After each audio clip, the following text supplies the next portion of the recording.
Assessment 1.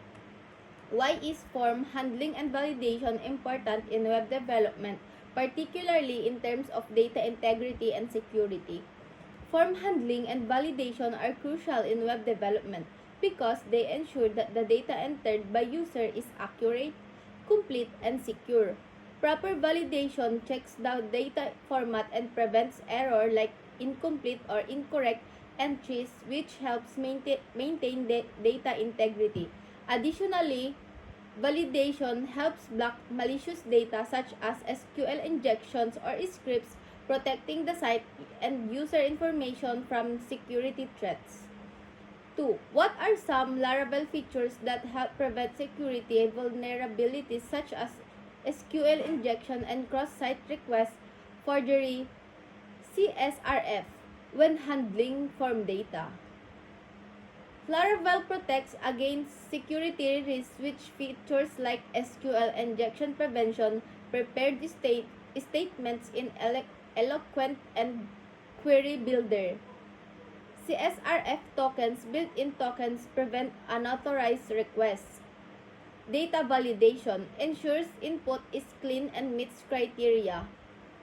Auto-escaping blade templates escape output to prevent XSS. These tools help secure from data by default. 3. Explain how would you create a basic form in Laravel using Blade template and handle its submission in a controller. Include an example of how you would define validation rules. 1. Define routes. Set up routes for displaying the form and handling its submission. 2. Create a form in Blade. Make a Blade template for the form, ensuring it includes CSRF protection to prevent unauthorized submission. 3. Set up the controller. In the controller, create methods to show the form to the user, handle form submission including validation to check input rules like requiring a name with minimum length. This ensures that the form is secure, validated, and ready to process submission. 4. How customizing validation error message improve the user experience in a web application. Provide an example of how would you customize and display validation error message in a Blade template. Customizing validation error message improves user experience by providing clear and helpful guidance instead of generic errors. Custom message tell users exactly what they need to fix, making the process smoother and less frustrating. For example, if a user forgets to enter their name, the message could say, "Please enter your name," rather than just required field. If an email is entered incorrectly, the message could be, "Please enter a valid email address," guiding the user to correct the format. In the form's display, each message appears right below the relevant input field, making it easy for user to identify and correct any mistakes quickly. 5. What are the benefits of centralizing validation logic in Laravel application, and how does this contribute to the maintainability of a web application? 1. Consistency. 2. Reusability. 3. Simplified code. 4. Easier testing. 5. Improved collaboration. Assessment 2. What is the role of middleware in Laravel's authentication system, and how does it help protect routes and resources from unauthorized access? 1. Access control. 2. Role-based access. 3. Session management. 4. Security. 2. How does Laravel built-in authentication system handle user registration and login, including the management of session tokens and the validation of input data? User registration, user submit details, input is validated, password are hash and save, user login, user enter credential are validated and authenticated, a session token is generated upon successful login. Session management. 3. Explain the importance of security measures like SQL injection prevention and XSS protection in login and registration forms. How does Laravel assist in preventing these vulnerabilities? Security measures like SQL injection prevention and XSS protection are vital for login and registration forms to safeguard user data. Laravel enhances security by using prepared statements with elegant ORM to prevent SQL injection, automatically escaping output in Blade templates to block XSS attacks, and providing validation rules to ensure safe input. Overall, Laravel effectively protects users and data in authentication processes. 4. How would you create and apply custom middleware in Laravel to restrict access to specific routes based on user roles, such as an admin-only route? Create middleware to define logic, re-register middleware for apply middleware. 5. In terms of scalability, how can Laravel's authentication system be adapted to handle a growing number of users and requests? Give example like session management or token-based authentication. 1. Session management. 2. Token-based authentication. 3. Load balancing. 4. Caching. 5. Database optimization. Assessment 3. What are the steps involved in implementing the create in operation in Laravel, and how would do blade views and form handling play a role in this process? 1. Define routes. 2. Control methods. 3. Blade view. 4. Form handling. 5. Redirect or response. To explain the importance of validation and sanitation in CRUD operations, how does the Laravel ensure security when handling user input during these operations? Data validation and sanitation in CRUD operation are essential for ensuring data integrity, enhancing security against threats like SQL injection and XSS, improving user experience, and enforcing business rules. These are the some key Laravel features: validation, sanitation, mass assignment protection, CSRF protection, output escaping. 3. Describe how would you implement the road operation and Laravel to retrieve and display data from the database using both a controller method and blade view. 1. Define the route. 2. Create the controller method. 3. Create the blade view. 4. What is the purpose of the update operation in Laravel, and how would you handle form submissions to modify existing data in entries in database? The update operation in Laravel allows modification of existing database entries to ensure accurate information.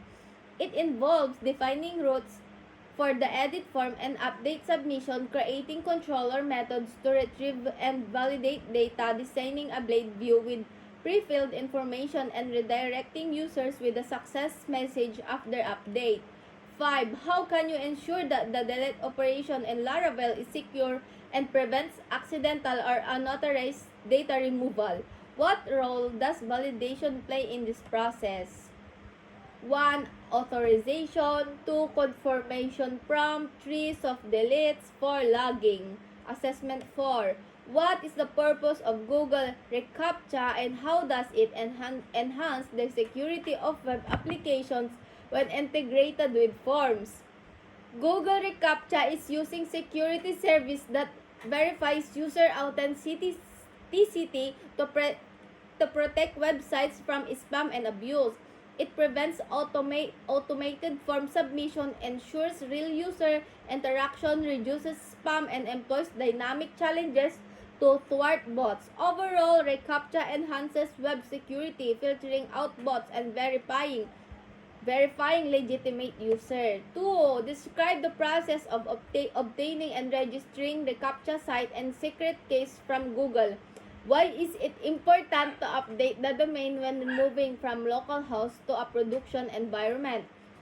To obtain the Google reCAPTCHA keys, visit the reCAPTCHA site, sign in, register your site by providing the necessary details, and receive your site key and secret key. Updating the domain when moving the production is essential for security, ensuring functionality on a registered domains and preventing unauthorized use of keys. 3. How would you integrate reCAPTCHA into Laravel form? Outline the steps from installing the necessary package to adding the reCAPTCHA field in the form. To integrate reCAPTCHA in Laravel, install a reCAPTCHA package, configure your site and secret keys in the .env file, add the reCAPTCHA field and script to your blade view, and validate the response in your controller during form submission. This process enhances security against spam and automated submission. 4. Explain how validate reCAPTCHA response in Laravel. What role do reCAPTCHA secret keys plays in this validation process? To validate reCAPTCHA responses in Laravel, capture the reCAPTCHA response token from the form. Use Laravel's validation to check the token and send requests to the reCAPTCHA API with your secret key. The secret key authenticates the request and ensures security against unauthorized access. Check the API response to confirm successful validation. 5. How can customizing error message for failed reCAPTCHA attempts improve user experience? Provide an example of how you handle reCAPTCHA errors in a Laravel controller.